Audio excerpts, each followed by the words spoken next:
La palabra del Señor la leemos honrando al Padre, al Hijo y a su Santo Espíritu. Nos ponemos de pie ahorita, sí. Ruth, capítulo 3, vamos a dar lectura el versículo 3 al 5. Amén. Dice así: te levantarás, pues, y te ungirás, y vistiendo tus vestidos irás a la era. Mas no te darás a conocer al varón hasta que él haya acabado de comer y de beber.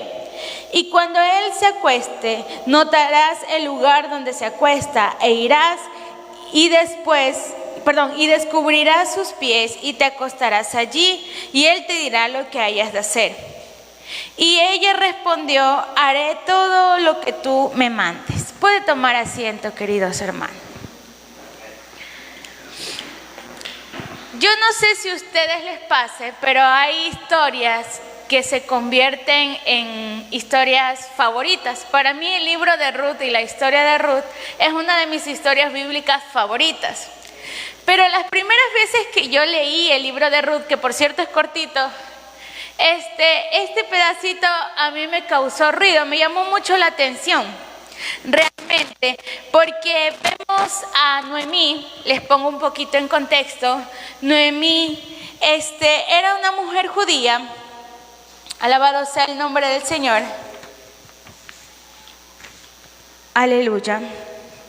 Si nos vamos, ella estaba casada con Elimelech, sí, pero dice la palabra del Señor que Elimelech tuvo que dejar su tierra e irse a la tierra de Moab. Tenía 2 hijos varones. Bueno, y estando en Moab, pues bueno, Elimelech fallece. Noemí se queda viuda, pero se queda con sus 2 hijos varones, así que no había mucho problema. Dice que sus hijos varones se casan con 2 mujeres moabitas, Orfa y Ruth. Pero pasa el tiempo y los hijos de Noemí lamentablemente fallecen. Falleció su esposo y fallecieron sus hijos. Entonces Noemí quiere regresar a su tierra y habla con sus nueras, ¿sí? Porque, bueno, ellas todavía eran jóvenes, podían rehacer su vida, toda su vida estaba en Moab, así que era mucha exigencia pedirles que la acompañen. Entonces Noemí les da la libertad de: saben qué, tranquilas, yo las quiero mucho, pero pueden quedarse, volver a la casa de sus padres y yo me iré a mi tierra. Dice que Orfa, una de sus nueras, le hizo caso y se fue y regresó a la casa de su padre, que estaba muy bien también porque era el anhelo, el deseo de Noemí. Ella se sentía bastante triste al punto que no entendía lo que le pasaba, ¿sí? Ella se amargó mucho en su corazón, se llenó de amargura por su situación. Pero dice la palabra del Señor que Ruth no la quiso dejar. Ruth decidió voluntariamente acompañar a Noemí a donde quiera que ella vaya. Le dijo: tu tierra será mi tierra, tu Dios será mi Dios. Y a donde tú vayas yo te seguiré. Era una muchacha, Ruth era una muchacha muy joven. Y bueno, Ruth decidió acompañar a Noemí hasta su tierra y por obvias razones, como era viuda, era pobre, ¿sí? Las tierras de su esposo habían quedado abandonadas, habían acumulado deudas durante todo el tiempo que ellos estuvieron fuera de la tierra de Israel. Entonces llegó a una extrema pobreza. Pero cuando yo leí esta recomendación que Noemí le hace a Ruth, me pareció un poco extraño. Yo no sé a usted qué opina de esa recomendación que Noemí le hace a Ruth para que vaya a ver a un hombre de noche. Yo al principio no entendí y dije, está rara la historia, está un poco extraña. Incluso podría sonar escandaloso lo que Noemí le recomienda a Ruth que haga, pero yo no podía estar más alejada de la realidad, pues no se trata de algo vergonzoso o algo inmoral lo que Noemí estaba hablando con Ruth, sino que le estaba pidiendo que hiciera un acto que en la época de Israel, según sus leyes, era legal y era correcto lo que Ruth estaba haciendo. Vamos a desmenuzarlo un poquito más, ¿sí? Dice que Ruth comenzó a trabajar en una era, que es un terreno grande, donde se siembra trigo, ¿sí? Así se conoce toda esa área de la agricultura o ese sector de la agricultura, era la era. sin H, era. Y ahí pues sembraban el trigo. Y dice que las mujeres viudas iban a estos lugares y recogían las espigas que se caían. Porque recuerden que cogían todo el trigo, lo amarraban hacia un paquetito y de lo que caía en el suelo, lo que se quedaba, las mujeres viudas iban y recogían para poder alimentarse. Y les era permitido hacer esto. Si ya estaba en el suelo, podían hacerlo. Entonces Ruth iba a la era de Boaz, que luego de un tiempo ya descubrió exactamente quién era Boaz. Iba a esta era y recogía el trigo que quedaba en el suelo, que se caía de las espigas. Y así la fueron conociendo a Ruth la moabita, porque ella era nueva en ese lugar, era una extraña, ¿sí? La fueron conociendo de esa manera, como la nuera viuda de Noemí, ¿sí? Entonces ahí Ruth conoce a Boaz, un personaje que debido a su obediencia y sensatez ganó renombre en el lugar donde vivía, ¿sí? Luego de que Noemí le recomienda esto a Ruth, de que vaya a buscarlo a Boaz, ellos estaban actuando según la ley de Israel de aquella época. Vámonos a Levíticos capítulo 25, sin perder el libro de Ruth. Levíticos capítulo 25, versículo 25, dice: cuando tu hermano empobreciere y vendiere algo de su posesión, entonces su pariente más próximo vendrá y rescatará lo que su hermano hubiere vendido. Aquí empieza la denominada ley del pariente más próximo, el derecho redentor, que también se lo conocía como la ley del redentor. Empieza aquí en este momento. ¿Qué pasa? Boaz era un pariente cercano de Noemí, no de Ruth, sino de Noemí, porque era un pariente de su difunto esposo, Elimelec, ¿sí? Boaz y Elimelec eran parientes, no tan cercanos, pero eran sus parientes más próximos, vivos en ese lugar, ¿sí? Entonces lo que Noemí está instruyendo a que haga Ruth es hacer ejercicio efectivo ese derecho del pariente redentor, ¿sí? Dice que en este caso un pariente cercano podía redimir la tierra de un pariente que había empobrecido mucho y poder rescatarlo. Ahora, no solo aplicaba para tierras. Dice que cuando un hijo varón fallecía sin dejar descendencia o hijos varones, el pariente más cercano, que era el hermano del fallecido, tenía que tomar a su cuñada que estaba viuda como esposa para dejarle descendencia, para que el nombre de su hermano no sea borrado de la historia de Israel. Esa era una costumbre de ella. Para nosotros suena muy raro. Por eso cuando yo leí esto al principio no entendí, dije, ¿cómo?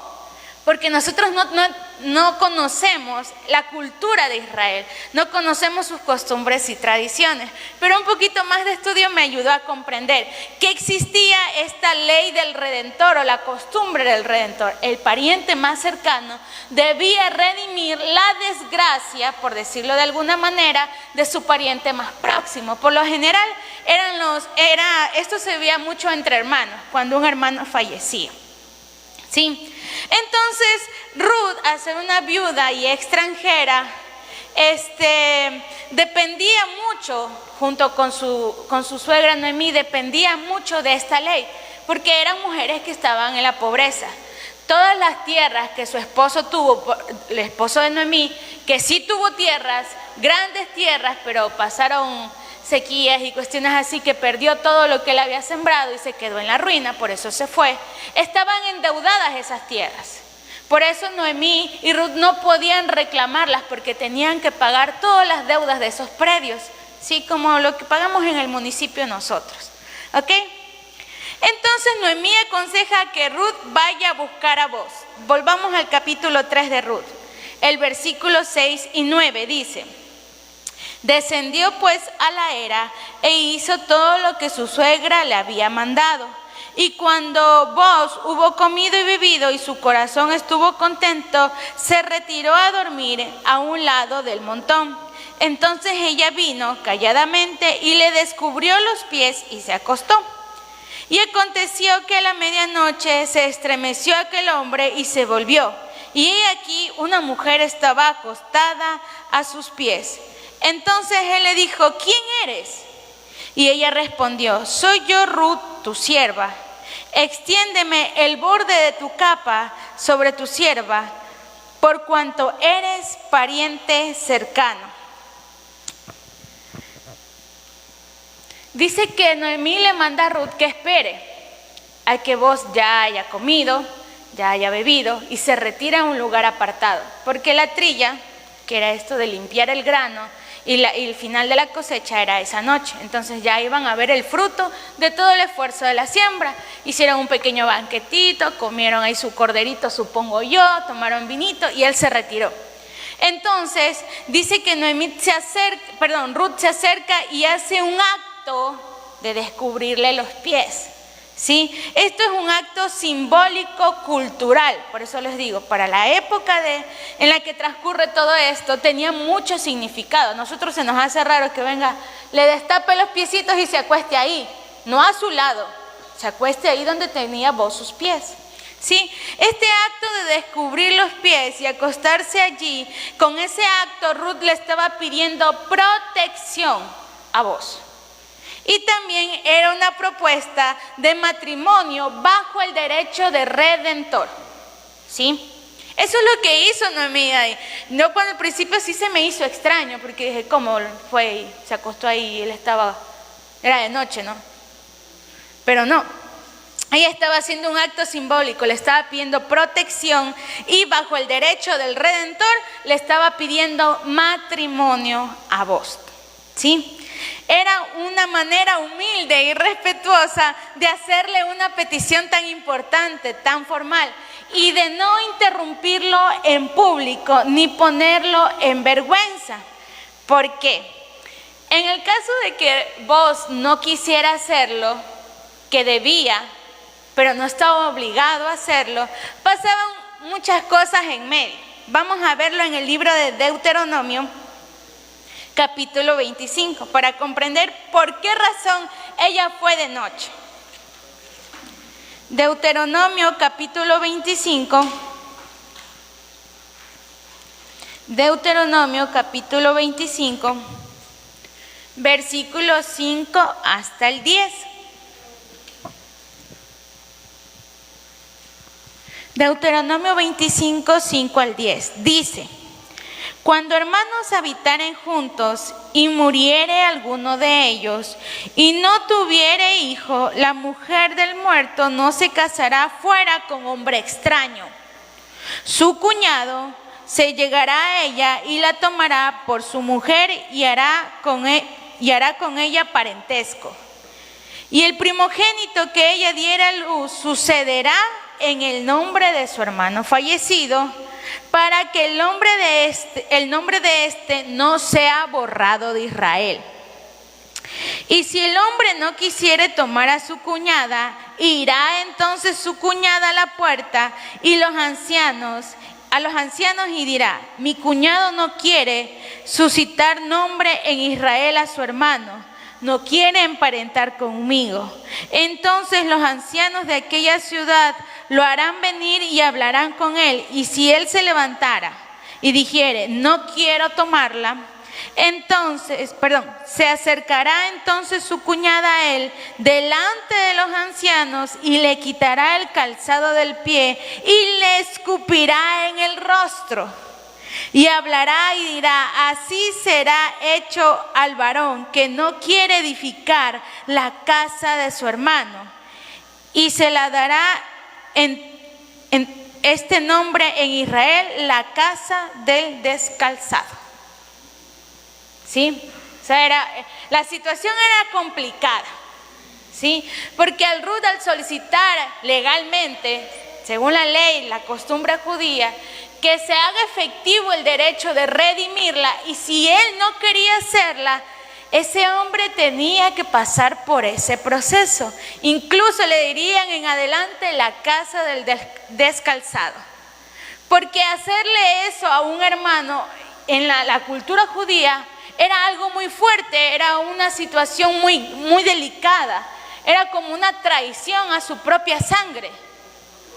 Permitir, estando en las posibilidades, que el nombre de su hermano sea borrado de la historia de Israel porque no iba a tener descendencia.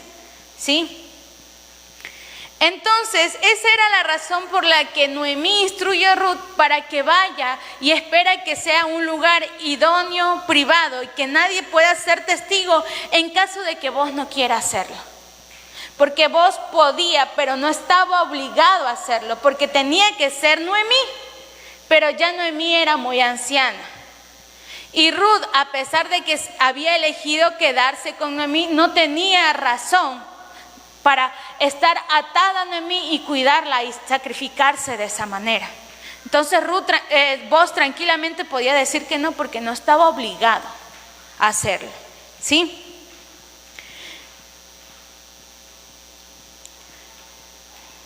Vamos a ver qué opina vos sobre esta situación. Volvamos a Ruth capítulo 3. ¿Qué pasó con vos? Recuerden que vos no lo interpretó como algo inmoral. Al contrario, según el libro de Ruth capítulo 3 versículo 10, a vos le agradó el accionar de Ruth. Dice, y le dijo: bendita seas tú de Jehová, hija mía. Has hecho mejor tu postrera bondad que la primera, no yendo a buscar a los jóvenes, sean pobres o ricos. Ahora pues, no temas, hija mía. Yo haré contigo lo que tú digas, pues toda la gente de mi pueblo sabe que eres, ¿qué? Mujer virtuosa. Era el capítulo 3, versículo de 10 al 11, ¿sí? Dice que a vos no le molesta en absoluto lo que Ruth hace. De hecho, la bendice: bendita seas tú de Jehová. Era una mujer extranjera, en una tierra diferente a la suya, con costumbres diferentes, con religión diferente, con comida diferente, con todo diferente. Pero Ruth actúa de una manera que la hace ser reconocida no solo por vos, sino por toda la gente del pueblo como mujer virtuosa. Y la integridad de vos es tan grande que no aprovechó la situación, sino que procedió conforme a la ley y la voluntad de Dios. ¿Sabe por qué?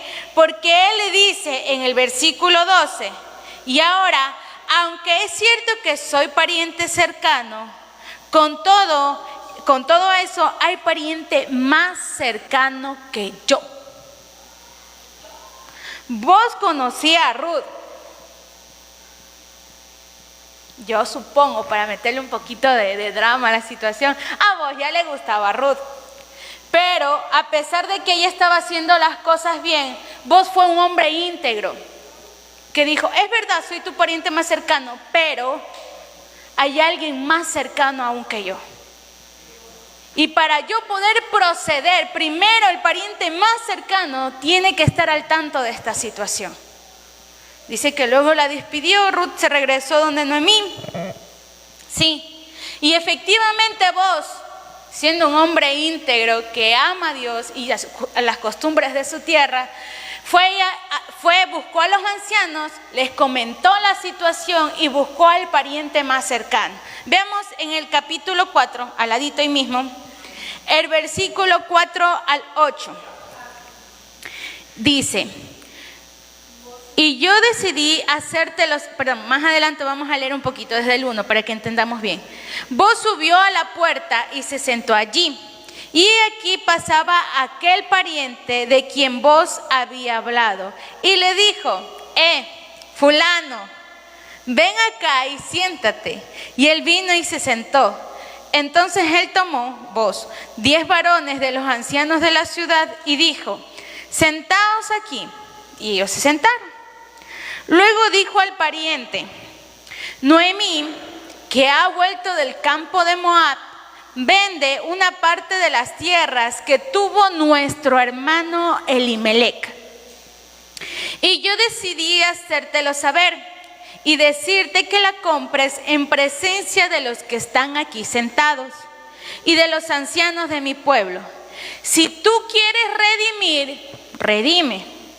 Y si no quieres redimir, decláramelo para que yo lo sepa, porque no hay otro quien redima sino tú y yo después de ti. Y él respondió, el pariente, yo redimiré. Dijo, yo quiero, porque la estrategia que utilizó vos es ir primero por lo obvio. Esas tierras son buenas. ¿Las quieres comprar? Ok, ¿las quieres comprar? Entonces dice, replicó vos. El mismo día que compres las tierras de mano de Noemí, debes tomar también a Ruth la moabita, mujer del difunto, para que restaures el nombre del muerto sobre su posesión. Y respondió el pariente, no puedo redimir para mí, no sea que dañe mi heredad. Redime tú usando mi derecho, porque yo no redimiré. Por eso digo, a vos ya le gustaba a Ruth y no se dejó. Había ya desde hace tiempo esta costumbre en Israel, tocante a la redención y el contrato, que para la confirmación de cualquier negocio, el uno se quitaba el zapato y lo daba a su compañero. Y esto servía de testimonio en Israel. Entonces el pariente dijo a vos, tómalo tú, y se quitó el zapato. ¿Qué pasa con este fulano? Mire que lo que este fulano hizo me recuerda cuando, ¿cómo se llama estos hermanos que eran mellizos? Esaú desprecia la primogenitura por un plato de lentejas. Esa situación estaba ocurriendo aquí. Este fulano, que debido a su actuar ni siquiera quedó registrado su nombre, sino quedó como fulano, debido a este apego que él tenía por su patrimonio, pierde una oportunidad muy importante que más adelante vamos a descubrir. Dice que debido al costo financiero, porque tenía que pagar todas las deudas de la familia, para quedarse con la tierra tenía que pagar todo. Y también tomar a Noemí y a Ruth, que era otra carga adicional. Dice que incluía no solo el costo financiero de pagar las tierras, sino también había un costo social, culturalmente hablando. Y también estaba incluido el compromiso de casarse con Ruth la moabita y perpetuar el nombre del pariente fallecido sobre la posesión. Esto se llama matrimonio por levirato, que viene de un término que se llama levir, que significa cuñado, ¿ok? Entonces, debido a lo que nosotros leímos en Deuteronomio, ya tenemos este pequeño contexto. Este fulano, si quería las tierras, tenía no solamente que pagar, sino tomar esa carguita adicional. La suegra y Ruth venían en el paquete con las tierras, que eso también implica gastos. Amén. Entonces, como no había esta obligación como tal de aceptar todo el paquetito que venía completo, este fulano decide no sacrificar su patrimonio, no sacrificar su dinero, no solo con las tierras, sino con los gastos que venía de su mujer y su suegra. Le dice, a vos, ¿sabes qué? No quiero. Yo te había dicho que sí, pero ahora que me contaste toda la historia, que me dijiste todo lo que viene en el paquete, no quiero redimir. Se sacó el zapato y se lo dio. Con esa forma le dijo, no quiero ejercer el derecho que yo tengo, te lo cedo a ti. Irónicamente, la preocupación de este hombre, del miedo que tenía de comprometer su herencia personal con el legado que dejó Elimelech, lo hace quedar en el anonimato. Porque el acto que él cometió era similar a lo que Esaú hizo con el plato de lentejas. A procurar primero satisfacerse a sí mismo, sin pesarlo, socavó un gran beneficio que venía para él. En cambio, dice la palabra del Señor en el versículo 11 del capítulo 4, y le dijeron todos los del pueblo que estaban a la puerta con los ancianos, testigos somos Jehová haga a la mujer que entra en tu casa como Raquel y a Lea, las cuales edificaron la casa de Israel. Y le dicen a vos, y tú seas ilustre en Efrata y seas de renombre en Belén. Vos se ganó un título, digamos así, se ganó ese renombre, esa fama en su tierra por lo que él había hecho. Es que muy pocas personas, varones, estaban dispuestos a comprometer su patrimonio personal. ¿Por qué? Porque eran deudas que él debía pagar con su plata para adquirir las tierras y también los gastos que venían por cuidar a su suegra y por tener una esposa. Amén. Alabado sea el nombre del Señor. Entonces vos decides redimirlas y se gana ese gran honor de ser un varón de renombre en su tierra. Una decisión que quedó confirmada con esta acción que les digo, con esta tradición cultural un poco viejita de sacarse el zapato y dárselo a vos. Con eso este fulano dijo, ¿sabes qué? No quiero, y toma. Este es tu testimonio, esta es tu prueba. Si un día yo me arrepiento, tú tienes mi zapato. Amén. Por eso les digo, vos no iba a dejar que le quiten tan fácilmente a su querida Ruth. A mí me gusta mucho esta historia por el romance que hay. Amén. Y por cómo este hombre vos actúa de manera tanto siguiendo las leyes de su tierra, las leyes terrenales y la obediencia a Dios. Porque antes de aprovechar la situación le hizo conocer la verdad a Ruth. Le dijo, mira, yo sí quiero, pero no puedo porque antes de mí hay alguien que tiene más derechos que yo todavía para poder redimirte, porque había un orden, ¿no? Si el hermano mayor no quería, pues le seguía el segundo y así, y así, y así, ¿ok? Entonces le hace conocer toda la verdad a Ruth, de todas las costumbres, respeta las tradiciones judías, respeta la voluntad de Dios, porque él estaba dispuesto, pero no podía hacer nada hasta que la ley se cumpla. Amén. Cuando Ruth le declara el propósito, cuando le dice, extiende el borde de tu capa, en la cultura hebrea este es un juego de palabras que significa extiende tus alas sobre mí. Ezequiel capítulo 16, el versículo 8 dice, y pasé yo otra vez junto a ti y te miré. Y he aquí que tu tiempo era tiempo de amores, y extendí mi manto sobre ti y cubrí tu desnudez, y te di juramento, y entré en pacto contigo, dice Jehová el Señor, y fuiste mía. Ahora, no sé si ustedes se recuerdan, hay un Salmos muy bonito que hace referencia a este sentido de protección, que es el Salmo 91, que habla de la protección del Señor, cómo Dios actúa para proteger a sus hijos. ¿Qué estaba pasando con Israel en Ezequiel? Si ustedes ven el tema, dice infidelidad de Jerusalén. ¿Sí? Como siempre, ¿no? El pueblo del Señor actuando mal, demostrándole ese desinterés al Señor. Pero el Señor, como es tan misericordioso, dice, pasé junto a ti y te miré, y vi que era tiempo de amores, y extendí mi manto sobre ti, y cubrí tu desnudez, cubrí tu vergüenza, cubrí tu calamidad. Eso era lo que estaba expresando Ruth en ese momento cuando le dice, extiende el borde de tu manto, cubre mi calamidad. Así como Jehová tuvo misericordia de Israel y otra vez hizo pacto con ellos y perdonó toda su infidelidad, por ese gran amor, vos estás demostrando ese gran amor de Dios para con su pueblo a través de Ruth. Le dijo, yo estoy dispuesto a pagar el precio para redimirte. Así como Dios pagó un precio por nosotros al entregar a su Hijo para redimirnos, para poder darnos salvación, para sacarnos de nuestra calamidad. Vemos como en la historia de Ruth, ese pequeño acto de esta mujer moabita se convertiría en un instrumento muy grande para el Señor. Porque para los que no saben lo que pasó aquí, este matrimonio era clave para la salvación, porque Ruth es la bisabuela del rey David. ¿Y quién viene del linaje de David?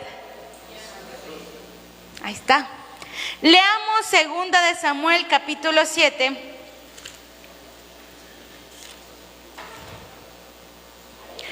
Segunda de Samuel capítulo 7 versículo del 11 al 16. Segunda de Samuel capítulo 17, por si me confundí, lo dije mal. Segunda de Samuel capítulo 17 versículo del 11 al 16.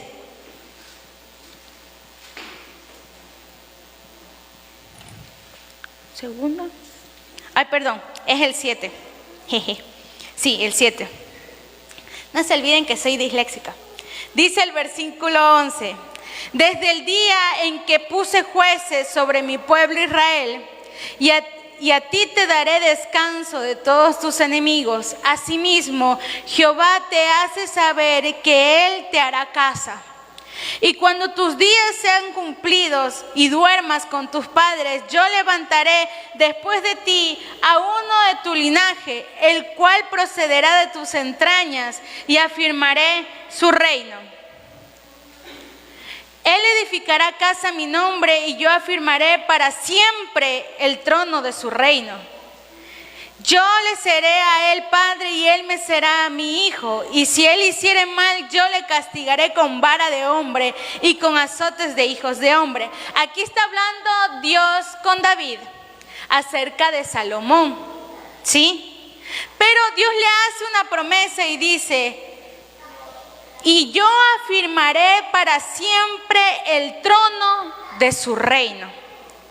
Luego de que Salomón asciende al trono de Israel, hubieron muchos problemas y conflictos, al punto que el reino se dividió en dos después de la muerte del rey. El reino del norte, Israel, y el reino de Judá del sur. Se dividió en dos la tierra. Pero es extraño cómo Dios promete afirmar un trono para siempre a un hombre. Aquí estaba hablando con David. Dios le estaba dando una promesa a David de un legado eterno, porque no estaba hablando de Salomón, sino de un descendiente del rey David, ¿sí? Eso lo podemos ver también en Salmos 89. Salmos 89, versículo 3 y 4. Dice: hice pacto con mi escogido, juré a David mi siervo diciendo: para siempre confirmaré tu descendencia y edificaré tu trono por todas las generaciones. La unión de Ruth y Boaz fue clave para la historia de la salvación. Porque si vemos el libro de Mateo, Mateo se tomó el tiempo de escribir cuál era la genealogía de Jesús. Y entre todos esos vemos cómo aparece la historia de Boaz y de Ruth. Porque a Jesús no le decían muchas veces: Jesús, hijo de David, ten misericordia de mí. Esa era la promesa que Dios le hizo a David. No estaba hablando de uno de sus hijos de carne como tal, sino un descendiente de su linaje. Por eso el matrimonio entre Boaz y Ruth era tan importante. Porque esa promesa del reino perpetuo, del reino eterno, de esa afirmación del trono para siempre, se cumple en la figura de Jesús. Porque Él es el Rey de Reyes y Señor de Señores. Amén. Y el poder de este nuevo rey no era un poder humano, sino era un poder absoluto. No habría ningún otro gobernante, ni habrá alguien con más autoridad para oponerse a Jesús, que incluso con solo su nombre los demonios tienen que huir. Ese matrimonio que se formó no era un simple contrato, no era un papel, sino era algo que va más allá. Dice que el matrimonio para Dios es un pacto sagrado y eterno. Porque lo que estaba pasando entre Boaz y Ruth era algo que afectaría nuestra eternidad. Porque de este linaje un poco escandaloso, porque si uno se pone a revisar el linaje del Señor, vemos que hay prostitutas, que hay ladrones, que hay de todo en el linaje de Jesús. Porque ese era el plan de Dios para la humanidad desde el principio, no que ninguno se pierda, sino que todos sean salvos. Amén.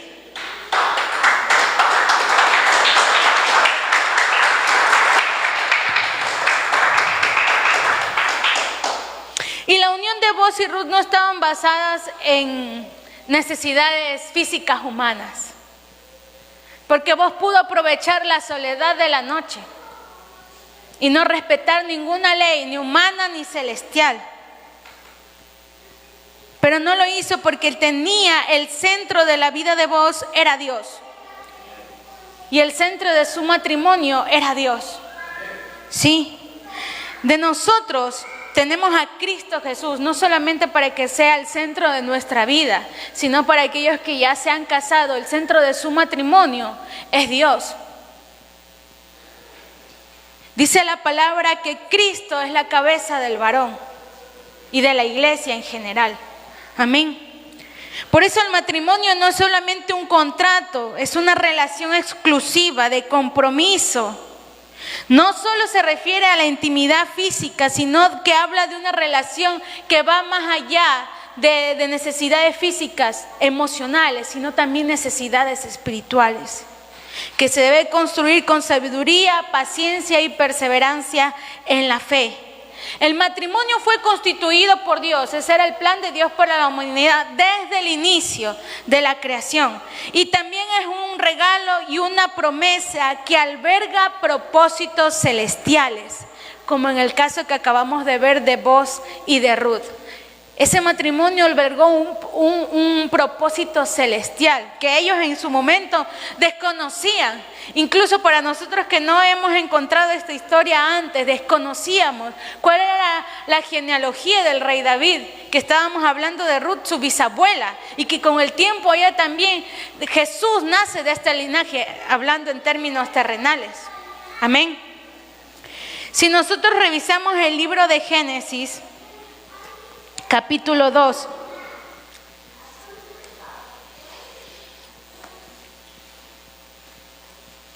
Génesis capítulo 2, versículo 18.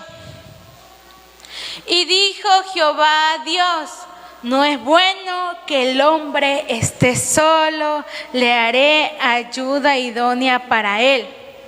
Y Jehová Dios formó después de la tierra todas las bestias del campo y todas las aves del cielo y las trajo a Adán para que viese cómo las había de llamar.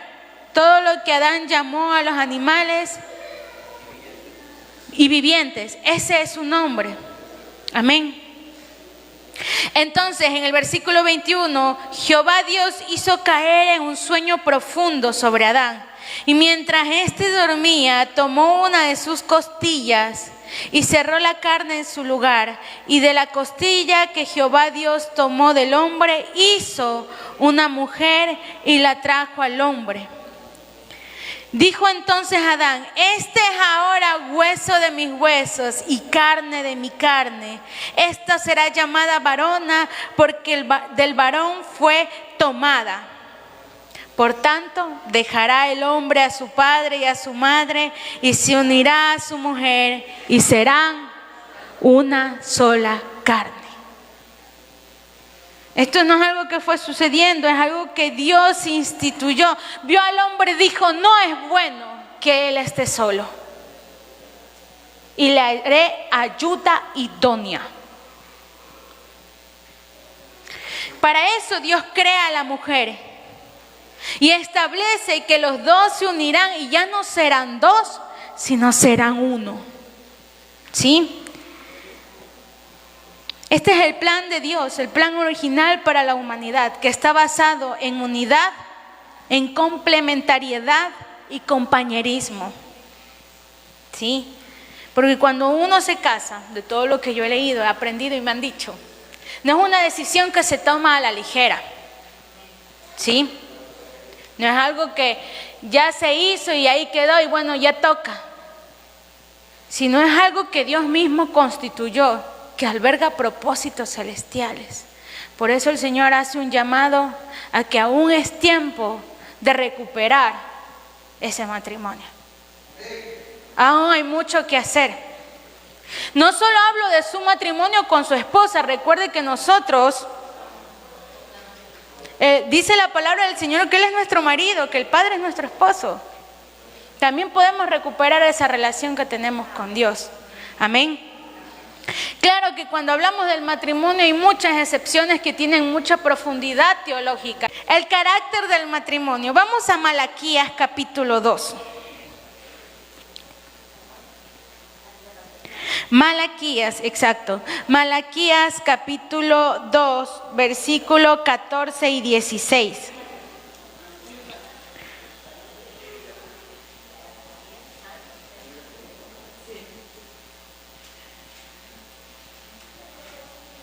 Dice,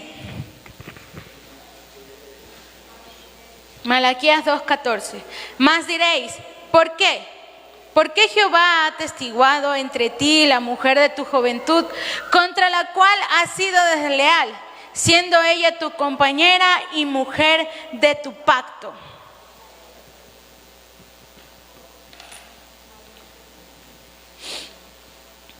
Dios llama al matrimonio ¿qué? Un pacto. No es un contrato sencillo, común y corriente, una firma en un papel, es un pacto. Y Dios es testigo de ese pacto. Y Dios demanda fidelidad. ¿Sí? Dios demanda fidelidad en ese pacto. ¿Sí? Fidelidad en todos los sentidos, en todos los aspectos. Porque también decir mentira es un acto de infidelidad, porque se daña la confianza. ¿Ok? Pero Dios lo llama un pacto del cual Él es testigo. Y es profundo y es constituido por Dios y a Dios le agrada y Dios lo permite. Es un regalo que Dios nos hace a nosotros. ¿Sí? Pero Dios manda a que no sean desleal, siendo ella tu compañera y mujer de tu pacto. Porque el matrimonio tiene varios propósitos. ¿Sí? Tanto espirituales como físicos, digámoslo así. El primer propósito del matrimonio es reflejar la relación entre Cristo y la iglesia. ¿Sí? Vamos, Efesios capítulo 5. Efesios capítulo 5, versículo 25. Dice, maridos, amad a vuestras mujeres, así como Cristo amó a la iglesia y se entregó a sí mismo por ella. ¿Sí? Dice el 28, así también los maridos deben amar a sus mujeres como a su mismo cuerpo. El que ama a su mujer a sí mismo se ama, porque nadie aborreció jamás a su propia carne, sino que la sustenta y la cuida, como también Cristo a la iglesia. Mire cómo el Señor compara el matrimonio. Porque el primer propósito del matrimonio es reflejar esa relación de Cristo con nosotros. Y si Cristo nos ama tanto, con un amor tan profundo, tan sincero y tan entregado, el deber del hombre es amar a su esposa de la misma manera. ¿Sí? También, compañerismo y ayuda mutua. Vamos a Eclesiastés. Eclesiastés. Está por ahí entre Proverbios, Cantares me parece. Después de Proverbios, no se haga el lío. Eclesiastés. Mi hermana Cherita, por favor, ayúdeme. Capítulo 4, versículo del 9 al 12. Por favor. Mejores son dos que uno, porque tienen mejor paga de su trabajo.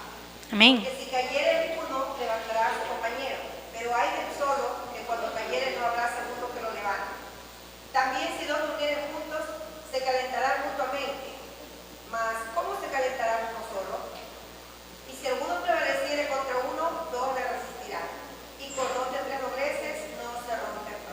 Amén.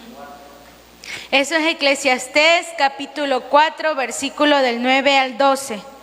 Mire, que el matrimonio también, ¿qué es? Compañerismo y ayuda. ¿Sí? Hay una entrega, porque es mejor dos que uno, ¿no? Pero dice un cordón de 3 dobleces no se rompe fácilmente. Es que en el matrimonio la única tercera persona que se acepta es Cristo. Esa es la única tercera persona que se acepta dentro de un matrimonio. Porque un matrimonio que está constituido bajo ese amor que Cristo tiene por la iglesia y bajo las enseñanzas de Cristo, no se rompe fácilmente. Como le digo, estamos hablando aquí del matrimonio. Hay temas más profundos, hay situaciones delicadas, específicas. Amén. Eso sí se analiza con más profundidad en clases. Amén. Pero miren lo que habla el Señor. Si uno cae, el otro, ¿qué tiene que hacer? Ayudarlo a levantar.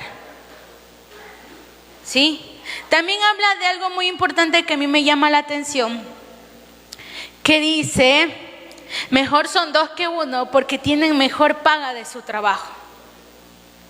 No es que mi mujer se queda en la casa cocinando, también está trabajando. ¿Sí? Dios le delegó ese rol tan importante a la mujer con sus hijos. Es un rol delegado por Dios, así como Dios delegó el rol al hombre de ser el protector y proveedor. Ambos trabajan, ambos se ayudan mutuamente. Uno no tiene que despreciar el esfuerzo del otro, porque eso está en la palabra de Dios. Los dos trabajan, los dos son ayudas. Si el uno cae, el otro lo levanta. Si el uno tiene frío y duermen juntos, los dos se calientan. Esa es la palabra del Señor. Amén. Ahora, aquí va un detalle muy importante. Un consejo que dio nuestro querido hermano Pablo, dice que si se están quemando, mejor cásense. Ese es un consejo que hay que tenerle bastante cuidado, porque Pablo no está hablando por hablar, Pablo está hablando con gente ya madura, que va a entender lo que él dice. Pero si uno tiene problemas físicos, no es que va a coger y se va a casar rápido a lo loco. No, porque ahí se está equivocando. ¿Sí? Porque sí, el matrimonio es para prevenir este tipo de inmoralidades sexuales, porque dice su palabra, honroso sea en todos el matrimonio sin mancilla.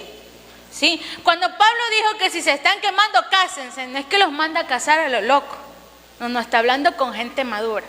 Gente que no tiene el don de continencia, es verdad, no tiene ese don de poder quedarse solo. Ellos están bien, pero los que no lo tienen, tienen que tomar en consideración también que el matrimonio busca prevenir esa inmoralidad sexual. Evitar tanto fornicaciones como adulterios, porque es su mujer, es su esposo, usted con ella y ella con usted. ¿Sí? Eso habla, eso es otro de los propósitos del matrimonio. Porque a través de esto Dios quiere proveer a su pueblo de felicidad, tanto personal como la felicidad que van a construir juntos.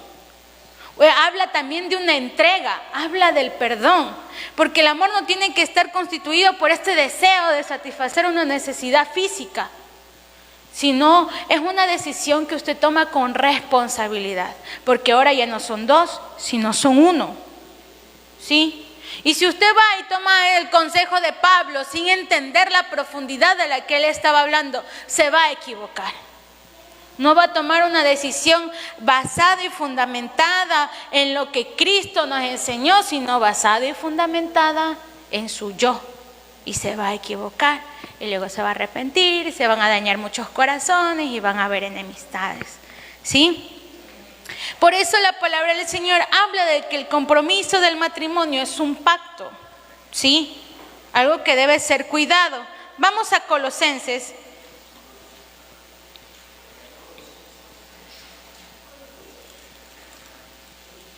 Colosenses, de Efesios más allácito. Colosenses capítulo 3, versículo 18 y 19. Dice: casadas, estad sujeta a vuestros maridos, como conviene en el Señor. Maridos, amad a vuestras mujeres y no seráis, ¿qué? Ásperos.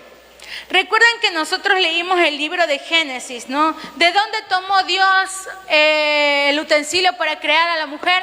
¿De dónde? ¿De quién? ¿La costilla de quién? Del hombre, ¿verdad?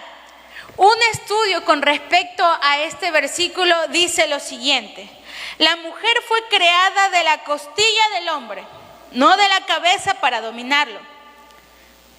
A ver, la mujer fue creada de la costilla del hombre, no de la cabeza para que sea dominada por el hombre, ni de sus pies para que sea pisoteada por él, sino de su costado para ser igual a él, bajo su brazo para ser protegida y cerca de su corazón para ser amada. ¿Sí? Por eso el Señor nos habla, dice, debes estar sujeta a tu marido, porque cuando Dios toma a la mujer de la costilla del hombre, le enseña al hombre primero que ella es su igual. Que el hombre no la debe pisotear ni la debe dominar, sino que es su igual. Debe protegerla y debe amarla. Sí, por eso dice, casadas, estad sujeta a vuestros maridos como conviene en el Señor. Porque su esposo también tiene que ser un hombre que ama a Dios en primer lugar. Porque el hombre que de verdad ama a Dios, se le va a hacer sencillo tratarla bien.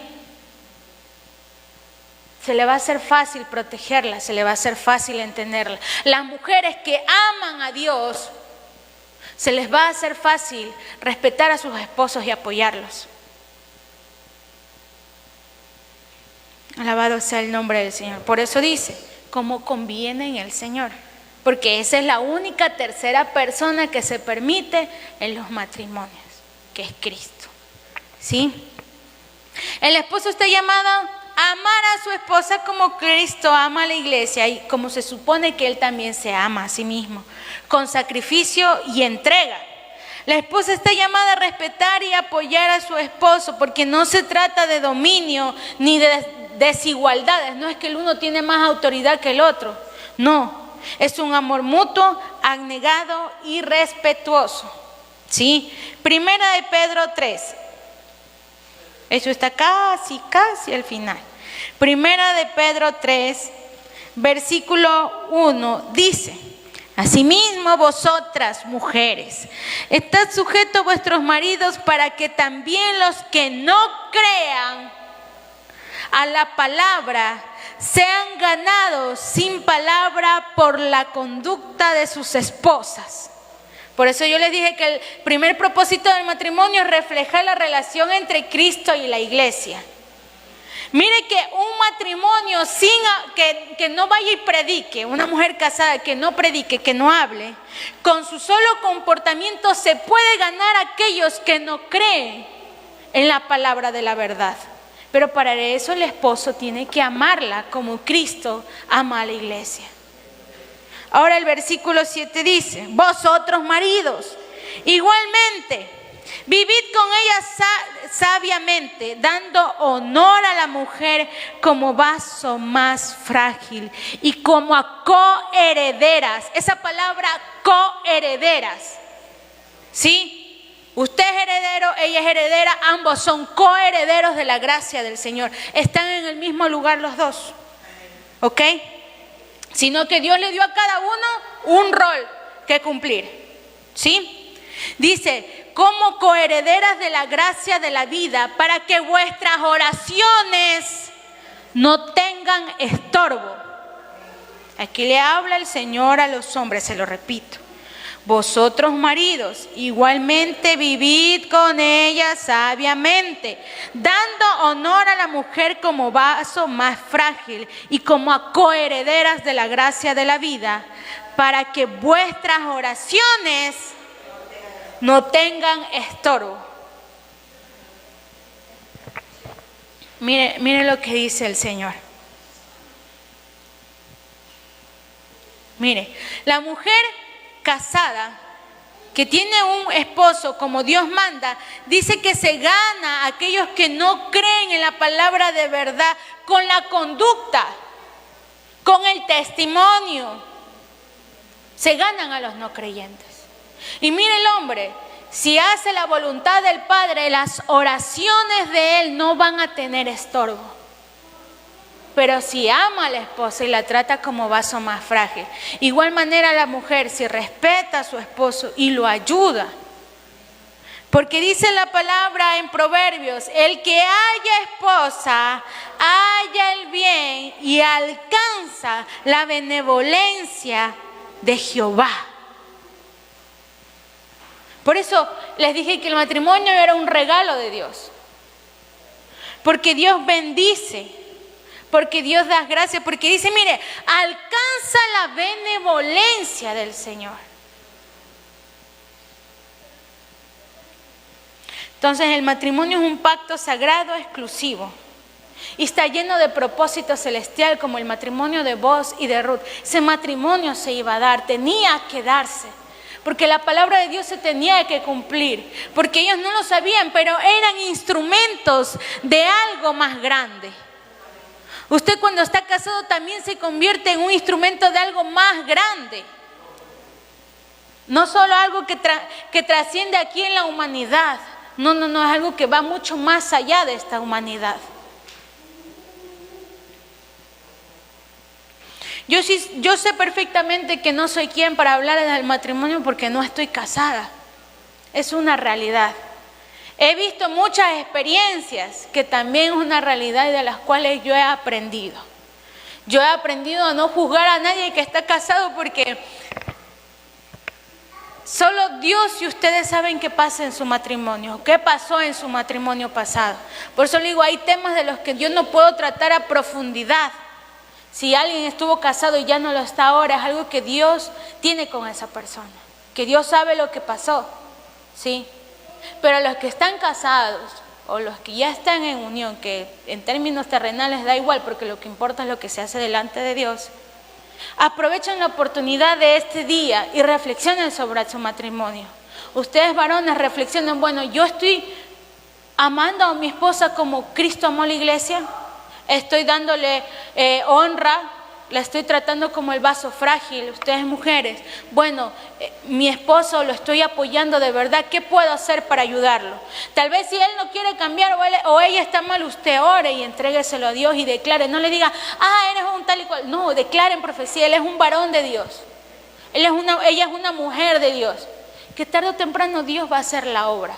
Pero recuerde que la persona más importante dentro de su matrimonio es Cristo. Y Él se va a encargar. Pero si usted puede hacer algo para mejorar su matrimonio, hágalo. Gloria a Dios si lo puede hacer. Pero sí, porque también hay cosas que no podemos resolver con nuestras fuerzas.